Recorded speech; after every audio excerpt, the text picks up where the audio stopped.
Shane Van Gisbergen has seen multiple offers from different Cup teams to go Cup racing full-time in 2024, and it's been shockingly announced that the NASCAR Xfinity Series will go to the CW starting in 2025. What's going on, guys? It's Daniel, and welcome back to our video.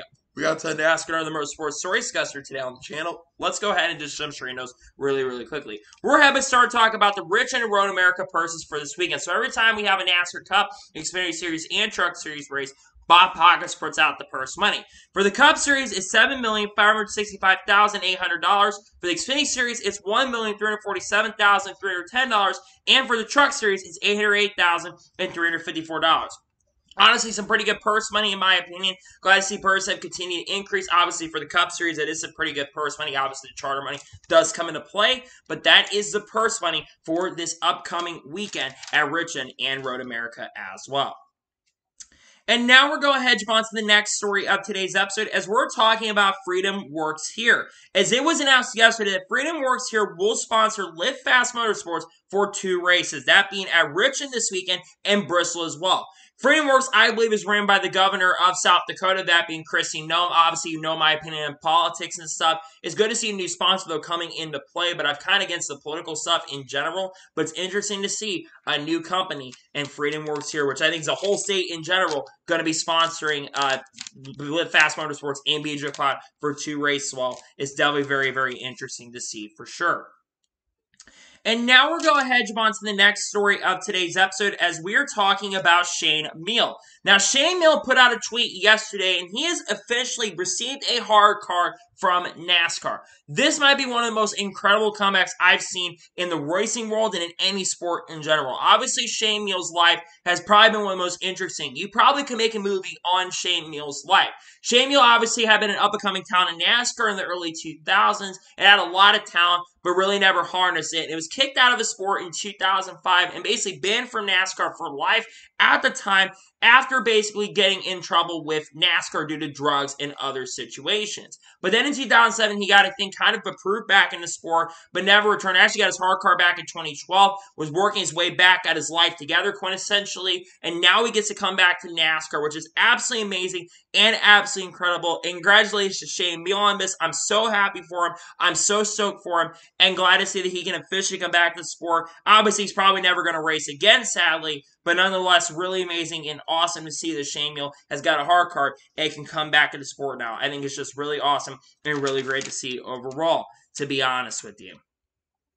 And now we're going to head on to the next story of today's episode as we're talking about the SRX. Now, Jonathan Field, who works with the Racing Experts, put out a tweet that Don Hawk says. And the SRX says that they had to say no to 13 drivers on running in the SRX for this season. This is really interesting. Obviously, the SRX had a lot of drivers who were very interested in coming this year in 2023. Had drivers like Kyle Busch joining this year, Brad Keselowski, Hailie Deegan joined on a full-time basis. You also had Clint Bowyer, Daniel Suarez, Casey Kane joined for the first time. You have a lot of drivers who joined for the first time in the SRX this year. Some guys and other drivers probably imagine were dropped from going in this year. Probably, I would imagine Chase Elliott, Kyle Larson were among the drivers that were not allowed to run this year in 2023. But I think Bubba Wallace is probably another name that probably had interest in coming in here. Maybe somehow they got Matt DiBenedetto shot an opportunity. But it's interesting to see that the SRX had to drop a lot of people, and it shows the SRX has a lot of interest. I wonder what other names were interested that are not in the SRX this year. But nonetheless, a lot of drivers were not in the SRX this year, 13 to be exact, and it was really shocking and surprising, considering I think the SRX I didn't think was going to grow this year, but I think with the ESPN involvement, I think you have a lot more people that are interested in the SRX than they ever have been before. And now we're going to head on to the next story of today's episode as we're talking about Catherine Lake. As it was announced yesterday that Catherine Lake will drive a 07 for SS Greenlight Racing for the final 4 road course races of the Xfinity Series this season. She'll run at Road America this weekend, then she'll run at the Indy road course, then she'll drive at Watkins Glen, and then finally will race at the Charlotte Roval. Catherine Lake is the fastest female to qualify in the Indianapolis 500, is one of the more talented female drivers in racing history. She has raced in NASCAR before. She drove the 15 for JD Motorsports, I think back in 2018, or 2019. This is a really good opportunity for him. Granted, SS Green Light Racing is not the fastest organization in the world, so hopefully with her coming to play with her road course experience, hopefully she can do a really, really good job and run really, really great. I'm glad to see that she's back in Xfinity, and hopefully she can do a really awesome and great job for SS Greenlight Racing in the upcoming races, because she needs to have a good run. Hopefully she can have a good run in those 4 races, because it's a great opportunity and an awesome opportunity for her, in my honest opinion. And now we're going ahead to jump on to the next story of today's episode, as we're talking about Derek Krauss.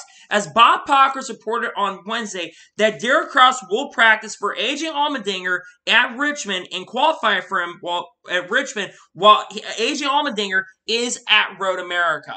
Obviously, I think a lot of us fans, including myself, are questioning the decision by AJ Allmendinger. And the reason we're questioning the decision for him to go to the Xfinity Series race is because of the fact that he's 17 points below the cutoff line currently at the moment.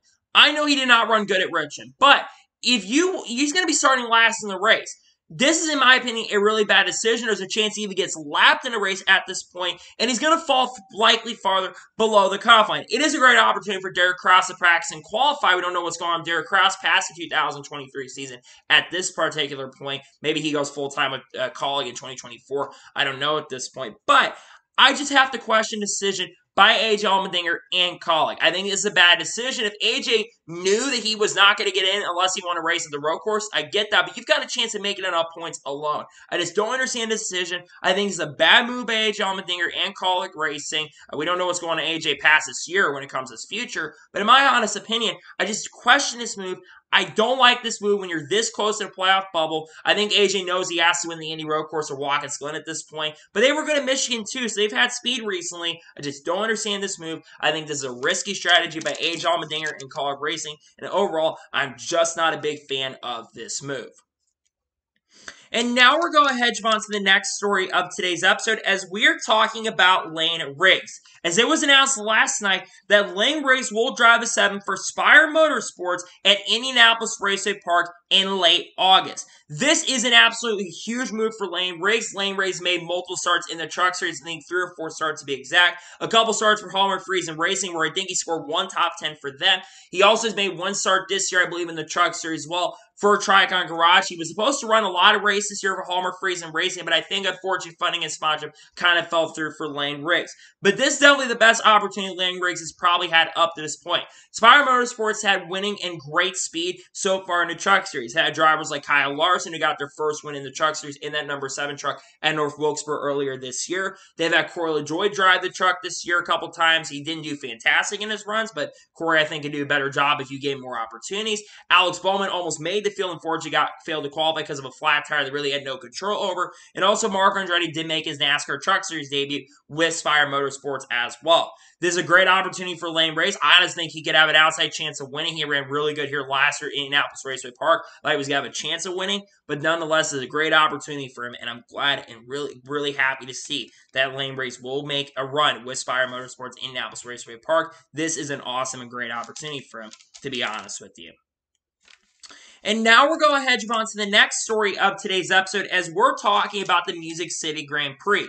As reported by Nathan Brown from the Indy Star, the IndyCar and Nashville officials are set to formally announce plans next Thursday to make the National Street Race the 2024 season finale. There's obviously been a lot of rumors about 2024 IndyCar schedule. You've got rumors of the Milwaukee Mile is going to be returning in 2024. But this is a rumbling that I've heard from the last week or two that Nashville was going to be likely the season finale in 2024, which doesn't shock me or surprise me for a lot of reasons. Obviously, you got a lot of sports that are moving closer to Nashville. NASCAR wants to go back and have the National Fairgrounds be in the city, and a lot of sports are trying to move to Nashville since Nashville is the fastest growing city currently in the United States. It's the party capital of basically the South, and maybe the party capital of the world at this particular point. Because of the party atmosphere, you have a lot of areas you can go. You go down to drink and stuff, and it's a really, really great party atmosphere and a party city. And when it comes to the Music City Grand Prix being the season finale, it doesn't shock me. They're planning to revamp because they're building the new Tennessee Titans Stadium, and this doesn't shock me or surprise me at this point that you're going to have the new Music City Grand Prix basically be the season of finale in 2024.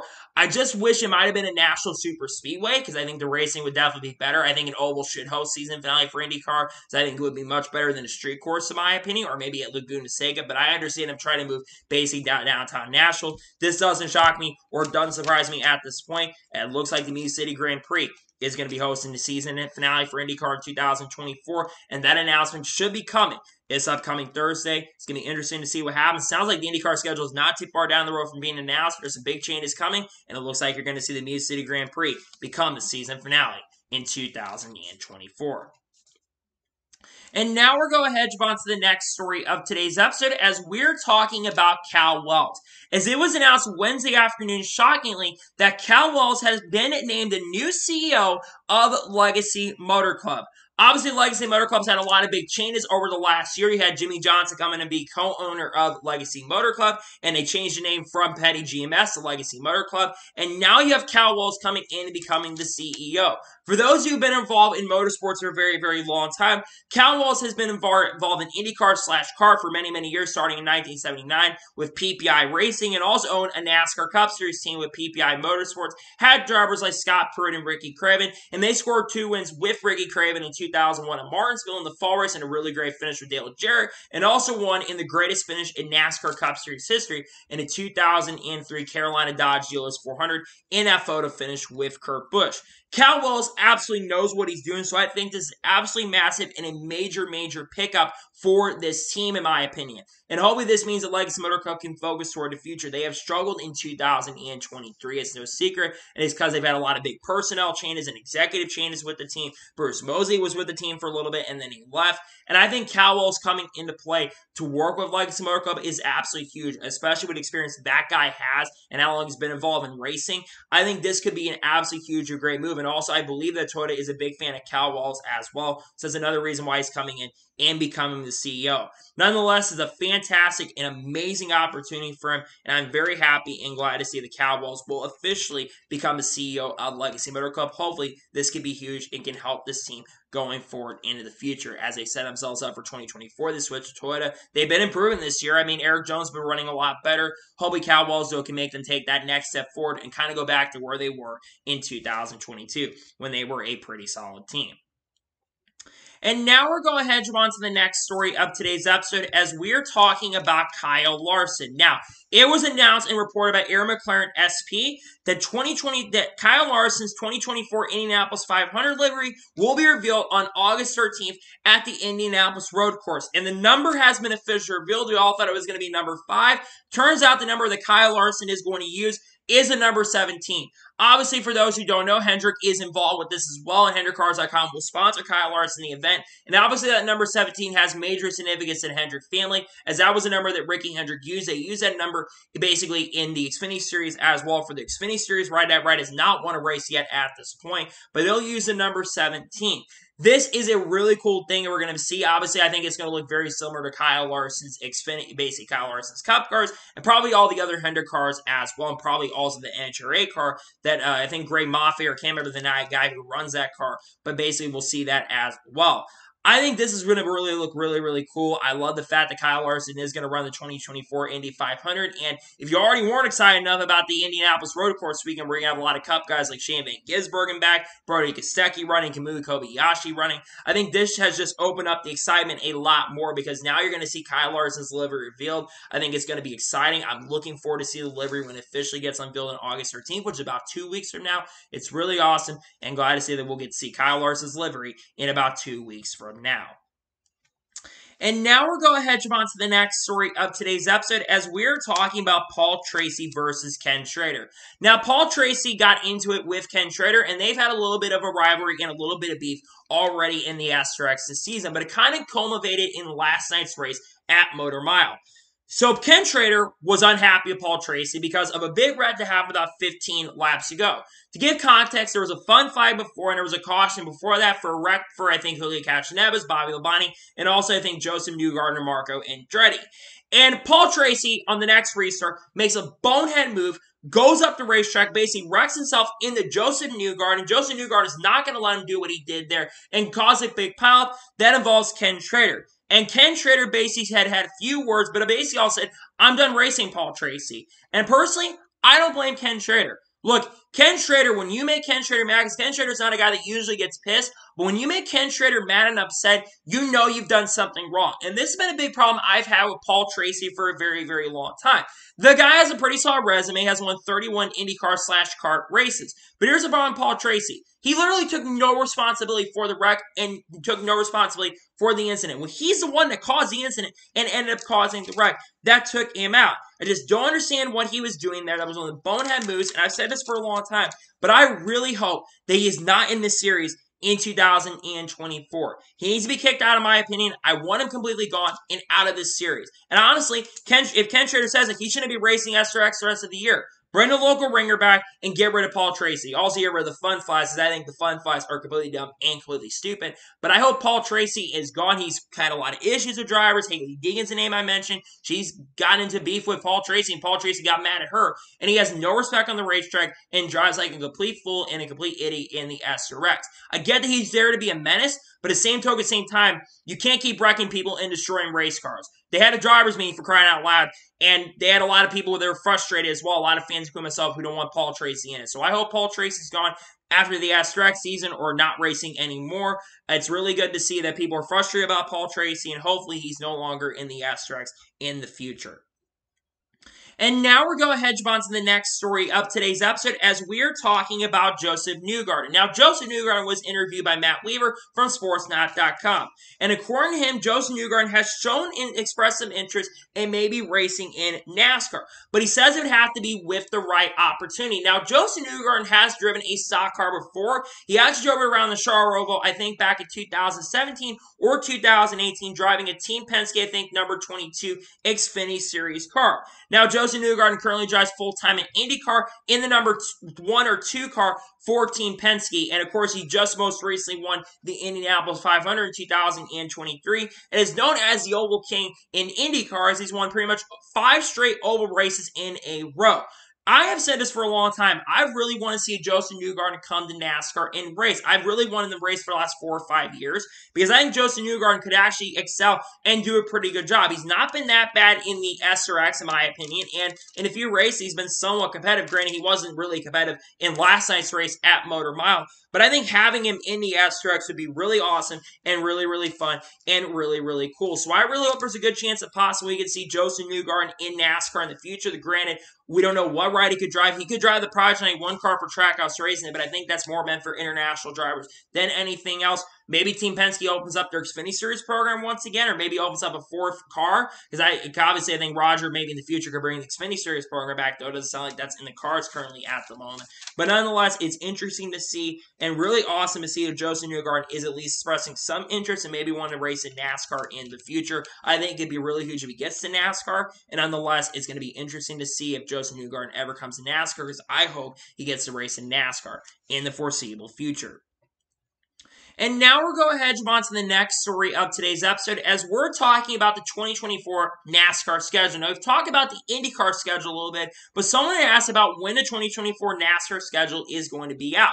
And Bob Pockrass actually responded to this, and he says the 2024 schedule is not expected to come out until late August or the early to mid-September. This is usually when NASCAR releases their schedule. Obviously, NASCAR is already planning some pretty big changes for the upcoming 2024 schedule. There's a lot of talk of the Charles Oval is going to be gone at the end of 2023, and they're going to return to the Charles Oval for the playoff race in 2024. There's obviously a lot of rumors and rumors, and it sounds like it's pretty much all but confirmed at this point that NASCAR is going to be going to Montreal once again in 2024 and returning for the Xfinity Series circuit Gilles Villeneuve, but also bringing the Cup Series up to Montreal as well, having the first international NASCAR Cup Series race, I think, ever, if I'm not mistaken. And also there's a lot of talk that Bristol Dirt will be gone. North Wilkesboro is likely going to get the race on Easter. It will be a points paying race in 2024. There's a lot of big and really huge expected changes coming to the 2024 NASCAR schedule at this point, and I'm really excited to see what ends up getting released for 2024. I didn't think there were going to be a lot of changes, but obviously with the TV deal, I think you're going to want to represent and have a really good product on TV. And NASCAR, I think, used to complain about not making big moves. Now we're making big moves every year. I think ever since 2019, NASCAR has been a little more adamant on making changes, and I think it's going to be another another ton of changes in 2024. And I'm really excited about the future of what NASCAR has in store. But it looks like the 2024 schedule is not far from being released. I've already done a schedule prediction, so you should definitely check that out. But nonetheless, it's really cool to see the 2024 schedule is not too far down the road from being released, and it will be released very, very soon and in the not-so-distant future. And now we're going ahead and jump on to the next story of today's episode as we're talking about Denny Hamlin. There's been a lot of questions revolving around silly season and Denny Hamlin's future, along with Barn Tricks Jr. as well. Well, Denny Hamlin, according to TRD's David Wilson, he says that Denny Hamlin is expected to return to Joe Gibbs Racing in 2024. And David Wilson says there is no question in mind that Denny Hamlin is going to return to Joe Gibbs Racing in 2024. Well, nothing is official and nothing is confirmed at this point in regards to that. We obviously got a report about a month or two ago that from, I think, Adam Stern was, that FedEx was likely going to basically return the sponsor Joe Gibbs Racing in 2024 in a multi-year contract extension. Look, even though Denny Hamlin's been under a lot of controversy, Denny Hamlin is one of the most successful drivers in NASCAR Cup Series history, scoring 50 wins, being, I think, only like the 10th or 11th driver to do that in NASCAR Cup Series history. Actually, the 13th driver, I think, in NASCAR history to get 50 NASCAR Cup Series victories, and also has been a championship threat and a championship contender. But Denny Hamlin, up at this point, has failed to win a NASCAR Cup Series championship, but Denny Hamlin's always been in that championship conversation, really since the beginning of his career. Denny Hamlin is obviously a first ballot Hall of Famer and has had a lot of success in the sport. But now the big question comes around. How long will the extension be for Denny Hamlin? I think the extension is going to basically be a few years. I would expect to be about a 2 or 3 year extension, probably until 2025 or 2026, when Denny Hamlin will be in his mid to upper 40s. Denny Hamlin is still very, very competitive at this point. He's already won 2 races this year. And I think if you're Joe Gibbs Racing, you need to keep both Barn Tricks Jr. and Denny Hamlin around. Obviously, if Denny was to leave Joe Gibbs Racing, John Hunter Nemechek would be the favorite. But I think another thing that might be holding up is 2311 Racing. Obviously, 2311 Racing, I think their contract ends with Toyota also in 2023. But I think a lot of it is because of Denny Hamlin's contract with Toyota as well. I would expect an announcement coming reportedly really, really soon in regards to Denny Hamlin returning. It sounds like it's very, very likely Denny Hamlin is going to come back to Joe Gibbs Racing, which I think is a really good move for Joe Gibbs Racing long term, especially for younger drivers, that being Christopher Bell and Ty Gibbs. The longer you keep Denny Hamlin around, the better it is, and also Barn Tricks Jr. around, the better it is for your team. Even though the guy that could replace one of those guys, that being John Hunter Nemechek, is a little bit older as well. I think John Hunter is 26 or 27 currently at the moment, and it sounds very likely he could be in Cup not too far down the road as well. So nonetheless, it's interesting to see, but it sounds very likely that Denny Hamlin's going to return to JGR in 2024. When that official announcement comes, we'll likely have a video talking about that, but it sounds very likely at this point that Denny Hamlin will be returning to Joe Gibbs Racing in 2024 and probably signing a multi-year contract extension with JGR. And now we're going ahead and jump on to the next story of today's episode as we're talking about Helio Castroneves. Now, as reported by Bob Pockers earlier this week, I believe on Wednesday afternoon, that Dog Hawk continues to pursue a Daytona 500 ride for Castroneves after his promise last year. They actually had a deal in place for 2023 for Helio Castroneves to run in 2023, but unfortunately the deal fell through. Now, from what I understand, Helio Castroneves, like I said, was supposed to run the 2023 Daytona 500.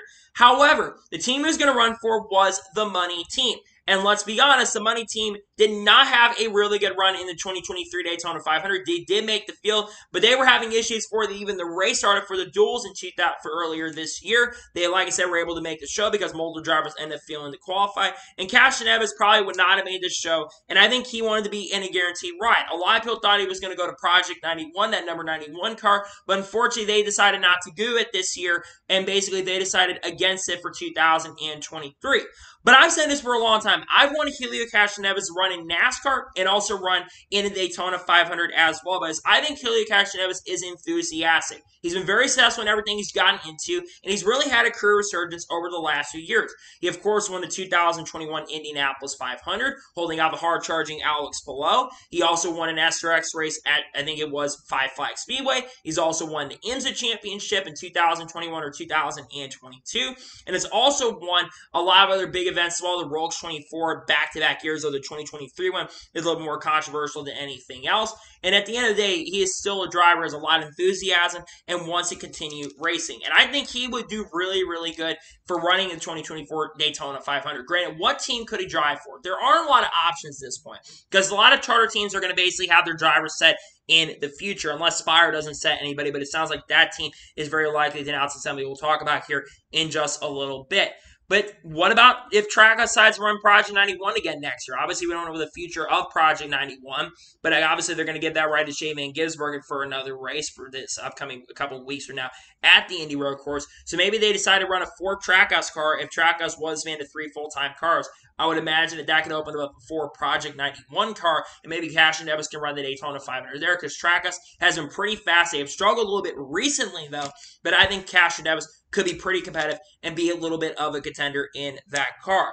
It is going to be interesting to see what happens with Castroneves if he ever gets to run the Daytona 500, because in my opinion, I want to see him run the Daytona 500 in the 2024 season, and hopefully he gets the opportunity and a chance, and hopefully a team that is competitive enough. Maybe a Cowwalls 13 car could be another option as well, but nonetheless, I hope Helio Castroneves gets to run the Daytona 500 in the future in a very, very competitive car. We'll see what happens, but it sounds like there's some talk that Castroneves could still run the Daytona 500 in the future, and hopefully they'll find a ride for him so he gets a chance and opportunity to run the Daytona 500.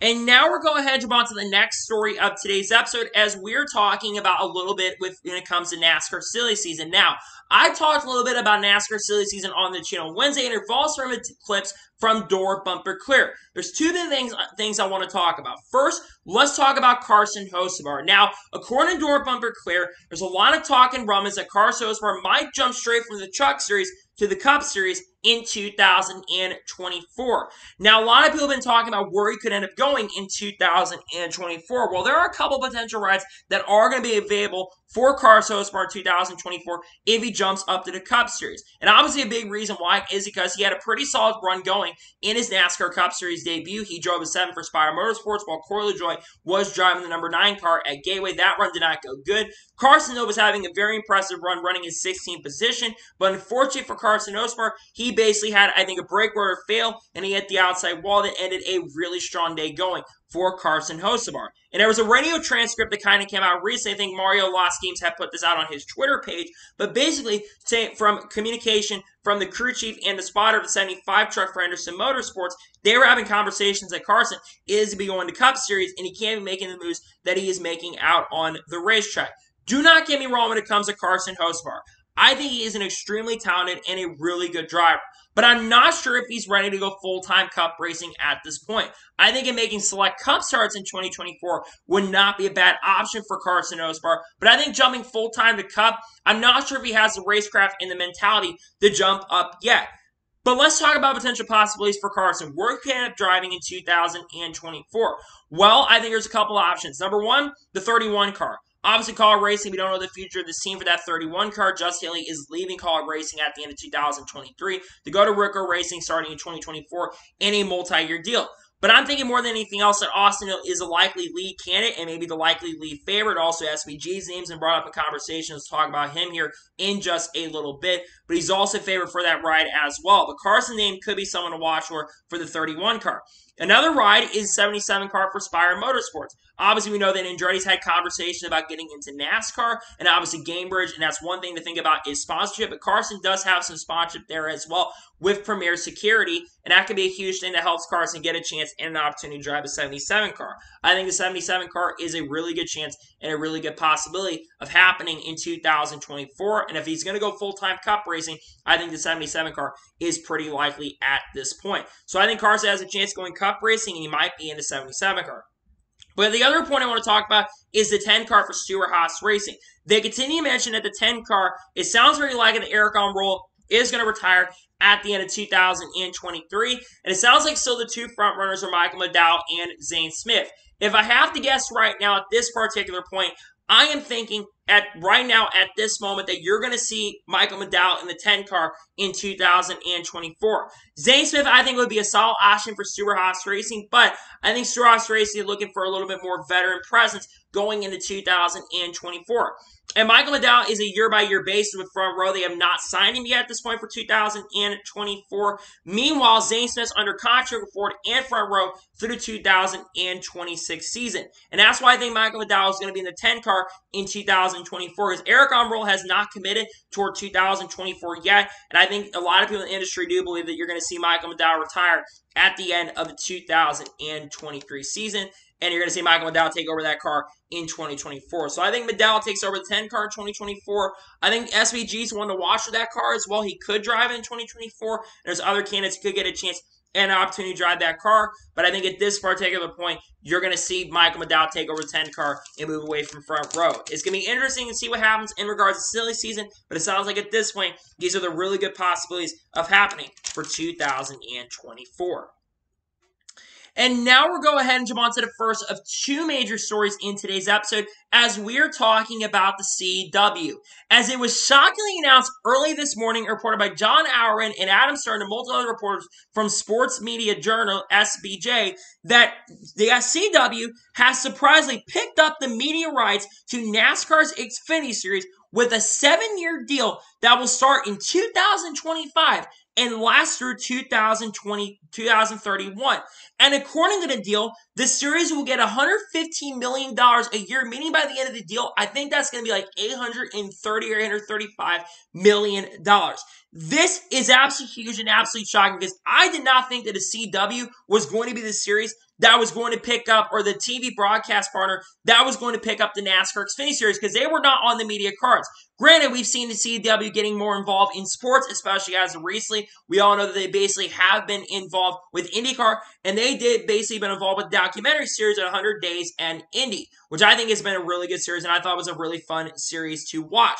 But this is absolutely huge. I think the CW is in pretty much every single household. And something big to note in regards to this is that NASCAR is going to be doing all the production for this. Fox is not going to be involved, and NBC is not going to be involved. And let's be honest, the less of Fox on the broadcast partners, the better I think it's going to be. It's no secret that I've not been a big fan of Fox's broadcast, and the less we see Fox, the better it is going to be. But one other big thing to think about is the streaming part of things. The CW has a streaming service, and a lot of people can get that streaming service. But talking about this is an absolute blockbuster and a huge move for the Xfinity Series, because that's one thing to think about is the money. There is a lot more money going to be going into the Xfinity Series in the future, starting in 2025.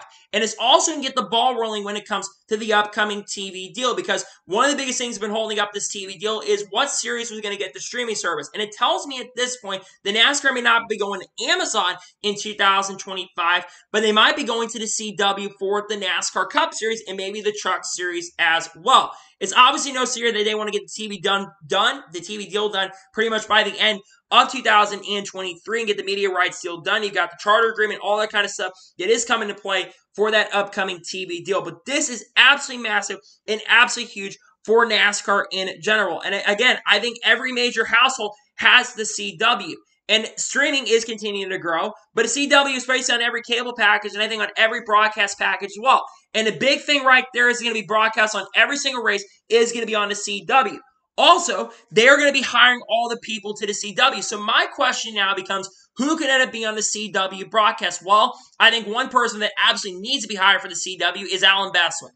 Alan Bestwick is one of the greatest commentators ever, and I think he would do an amazing job also calling the race on the CW. He is still killing it with the SRX coverage, and he still, to me, is someone who should have been with NBC when they came back in 2015. He was great at ESPN. I went back and watched a Cup Series race yesterday at Richmond 2011. He still kills it and brings energy and excitement as well.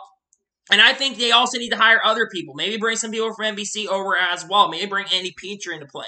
Maybe get Dale Jr. to do multiple broadcasting, have him do the CW stuff, but also do work there. Bring Matt Yoakum on pit road. Matt Yoakum's actually going to be doing pit road for the Xfinity Series race this upcoming weekend at Road America. Actually, tomorrow, as a matter of fact. Bring him on as well.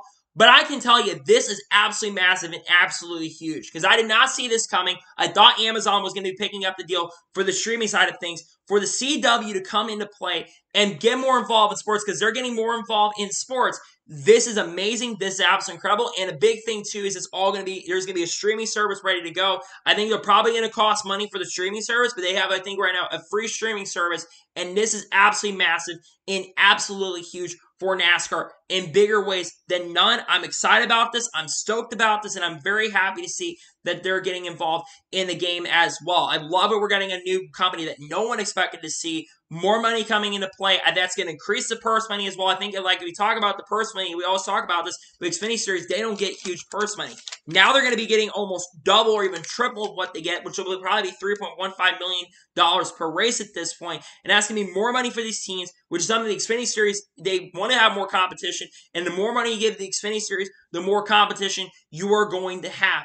And the more competition, the better it's going to be. And now getting to the future of this at this point, I would imagine at this point that they are also going to probably have Truck Series and Cup Series exclusivity maybe in the future as well. With some in theirs, I would probably maybe a midsummer deal where they goes on their streaming service at this point. But it sounds like we're going to be going to CW and maybe not to Amazon. I still think Amazon, there's a chance that the Cup Series could go to Amazon in 2025 with the TV deal. But this gets the ball rolling for the 2025 season for NASCAR's TV deal. And I think this, like I said, this is absolutely massive, absolutely huge. I think they'll probably have Cup and Truck broadcasts as well. It's going to be interesting to watch, but nonetheless, it's amazing, it's awesome, and glad to say the CW is going to be involved, and they're going to be with the Xfinity Series in 2000, exclusively starting in 2025. This is huge. Big viewership for Xfinity, I think, is going to be coming, and I think even more money could be coming to Xfinity, which is absolutely amazing and absolutely awesome for the future of the Xfinity Series. I'm stoked about this. This is really exciting and really incredible to see that the Xfinity Series will be working with the CW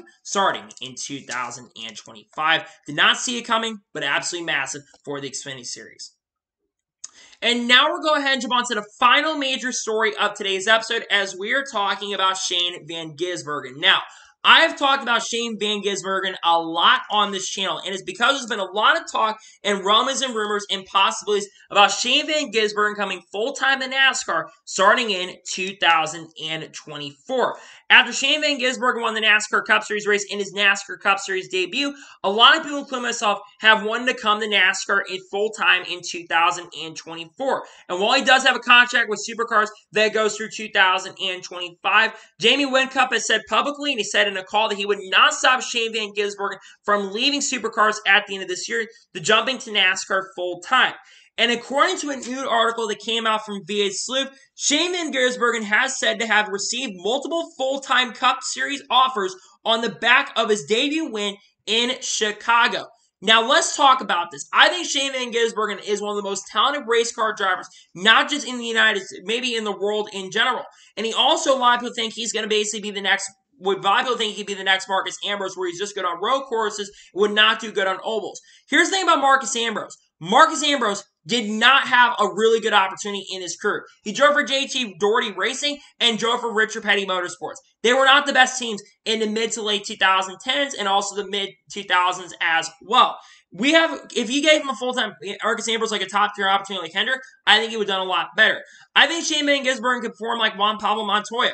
Juan Pablo Montoya didn't always have greatest opportunities, but he always made the best of it. He was a solid oval driver. I remember 2009, he was an outside championship threat and a championship contender.